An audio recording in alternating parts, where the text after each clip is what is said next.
નમસ્કાર, આપ જોઈ રહ્યા છો નેશન પ્લસ ન્યૂઝ. હું છું આપની સાથે હિતલ.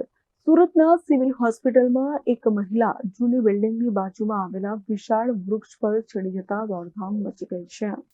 સુરતના સિવિલ હોસ્પિટલમાં એક મહિલા જૂની બિલ્ડિંગની બાજુમાં આવેલા વિશાળ વૃક્ષ પર ચડી જતા દોડધામ મચી ગઈ હતી, જેમાં મહિલા ઝાડની ખૂબ ઉપર પહોંચી જતા ફાયર વિભાગને જાણ કરવામાં આવી હતી, જે અંતર્ગત ફાયર વિભાગ તરત જ ઘટના સ્થળે પહોંચ્યું હતું અને આ મહિલાને બચાવવાના પ્રયાસો હાથ ધરવામાં આવ્યા હતા, જે અંતર્ગત ઝાડ નીચે એક જાળી બાંધીને મહિલાને નીચે ઉતારવાનો પ્રયાસ કરવામાં આવ્યો હતો, જે અંતર્ગત ફાયર વિભાગ દ્વારા ટર્ન ટેબલ લેડર પણ મંગાવવામાં આવી હતી.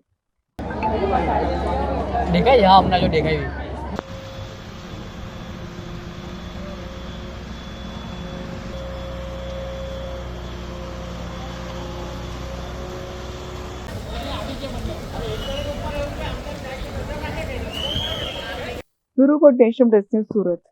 સમાચારોના સતત અપડેટ મેળવવા માટે અમારી નેશન પ્લસ ન્યૂઝની યુટ્યુબ ચેનલને સબસ્ક્રાઇબ કરો, બેલ આઇકન દબાવો અને જોડાયેલા રહો ફેસબુક, ઇન્સ્ટાગ્રામ અને ટ્વિટર પર.